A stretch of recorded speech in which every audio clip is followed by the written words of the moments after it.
Cérémonie d'hommage à Samuel Paty, jeudi 22 octobre 2020.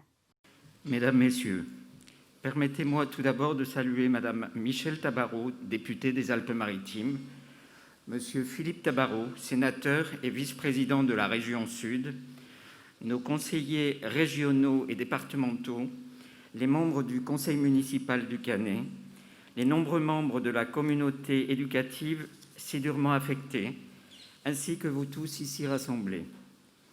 Je tiens à tous vous remercier d'être venus en ces temps troublés. Malgré la période de crise sanitaire, nous tenions avec Madame le député, avec Michèle Tabarot, à avoir ce temps d'hommage, car face à l'horreur, nous devons rester mobilisés. C'est l'engagement que nous avons tous pris. Nous sommes réunis ici pour saluer la mémoire de Samuel Paty, professeur d'histoire-géographie de 47 ans, et ceux qui le connaissaient le disaient bienveillant, tolérant, investi et très à l'écoute. Il était surtout passionné par son métier. Et c'était aussi un père de famille qui a été sauvagement assassiné pour avoir fait son devoir et servi la République. Nous sommes de tout cœur avec sa famille et avec ses proches.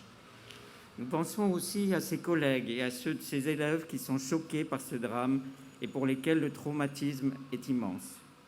Nous adressons tout notre soutien au corps enseignant dont l'émotion et la colère sont légitimes. Les enseignants sont des piliers de la République. Ils sont les précieux passeurs du flambeau de la connaissance aux jeunes générations. Ils sont eux aussi des garants de notre nation et de notre cohésion. L'éducation et l'apprentissage sont les premiers barrages contre le terrorisme. Oui, nous devons protéger nos professeurs parce que notre jeunesse a besoin d'eux et notre pays aussi. Mesdames, Messieurs, une fois encore, nous pleurons un concitoyen. Samuel Paty est une nouvelle victime du terrorisme le plus abject. C'est à chaque fois la même émotion et la même indignation qui s'emparent de nous. Mais malgré la sidération, nous faisons front commun. C'est essentiel pour montrer aux terroristes qu'ils ne gagneront pas. Nous ne pouvons pas céder face aux extrémistes. Nous sommes réunis aujourd'hui pour le clamer avec force. Mesdames, Messieurs, permettez-moi de saluer Yves Pigrenet, le maire du Cannet, Philippe Tabarot, sénateur des Alpes-Maritimes, vice-président de la région, Muriel Dibary, conseillère régionale, Patrick Tambay, conseiller départemental, Françoise Duhalde, conseillère départementale, les membres du conseil municipal du Cannet, les principaux de collège, les directeurs d'école, le conseil municipal des jeunes, ainsi que vous tous, Canetans et Rochevillois ici réunis. Nous sommes ainsi rassemblés pour rendre hommage à la mémoire de Samuel Paty, ce professeur d'histoire tué avec une barbarie effroyable. En cet instant de recueillement, nous pensons à lui et à ses proches. Samuel Paty avait la plus belle des vocations au monde, celle d'enseigner. Il voulait transmettre à ses élèves. Il croyait dans la liberté d'expression et dans la laïcité. Il croyait aussi que notre République était un bouclier assez solide pour le protéger. Il a été l'innocente victime d'une véritable fatwa. Nos cœurs sont lourds à l'évocation de ce drame et nos esprits sont meurtris à l'idée qu'en France, en 2020, on tue pour un dessein, on tue pour une idée, on tue parce qu'on est policier, militaire, juif, enseignant. Oui, en France, en 2020, on tue pour une haine qui légitime toutes les violences et qui porte le nom d'islamisme radical. En tuant un enseignant, les intégristes se sont attaqués à un symbole.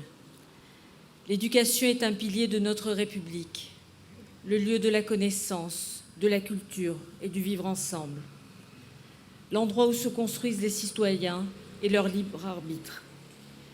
Tous ces acquis qui permettent de remettre en cause leur discours fanatique.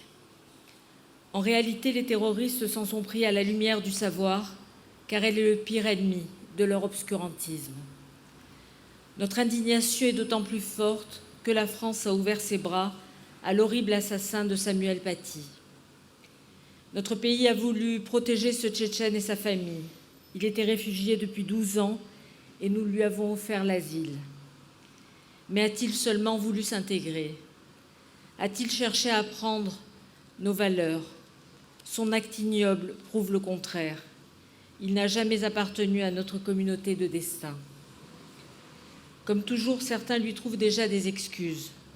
Ils expliquent que c'est de notre faute, parce que nous n'avons pas su l'accueillir. De qui se moquent-ils? Ce sont les mêmes qui défilaient il y a quelques mois dans les cortèges où des islamistes brandissaient des slogans antisémites. Et les mêmes qui voudraient que la France s'excuse en permanence de son passé dans une repentance pathétique. Non, l'assassin ne voulait pas s'intégrer. Il était sous la coupe d'un prédicateur islamiste, un imam franco-marocain, fiché S, depuis plus de 10 ans, et qui continue à déverser son flot de haine en toute impunité. La déchéance de nationalité qui avait été lancée contre lui en 2010 a été abandonnée. Quel terrible aveu de faiblesse. Nos ennemis de l'intérieur ne méritent pas d'être français. C'est un renoncement funeste de plus dont nous payons une nouvelle fois le prix fort. Combien de temps cela va-t-il durer? Combien d'attentats faudra-t-il encore subir? Combien de Charlie? Combien de Bataclan? Combien de promenades des Anglais? Combien d'Arnaud Beltrame, de Mireille Knoll et de Père Hamel? Notre pays est désarmé et faible. Faible par angélisme et par lâcheté. Faible par manque de courage et par renoncement. Faible parce que nous avons peur de nommer les choses. Nous devons avoir le courage de prendre les mesures qui s'imposent. Il faut une justice d'exception pour ces terroristes qui n'ont peur ni de la police ni des lois. Il faut aussi une réforme du droit d'asile qui est dévoyée. Il doit être réservé aux situations qui le méritent vraiment. La règle doit être claire. Aucun individu radicalisé ne doit pouvoir bénéficier du statut de réfugié. Nous devons aussi expulser sans délai tous les étrangers fichés S pour terrorisme et tous les prêcheurs intégristes. Le ministre de l'Intérieur annonce qu'il va en expulser 231. Mais il y a plus de 4000 étrangers fichés S qui menacent la France. Nous ne pouvons pas continuer à les accueillir comme si de rien n'était. Agir contre la radicalisation, c'est aussi ne plus fermer les yeux. Nous ne pouvons plus mettre la poussière sous le tapis. Nous devons former, écouter et protéger nos enseignants qui sont en première ligne pour défendre la laïcité. Et il faut fermer tous les lieux de radicalisation qui placent la foi au-dessus des lois. Les acteurs d'Internet doivent aussi prendre leurs responsabilités. Les appels à la violence contre Samuel Paty sont restés en ligne durant des jours, instrumentalisés de façon criminelle par des associations qui doivent être dissoutes et poursuivies. Ces appels à la haine doivent être contrôlés et sanctionnés parce qu'ici encore, l'impunité n'est pas acceptable.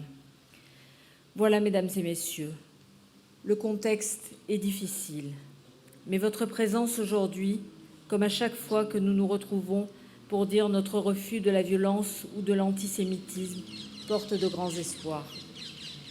Les Français sont mobilisés autour de l'hommage rendu à Samuel Paty. Il est désormais un visage de la République, mort pour avoir défendu ses convictions et mort pour la France.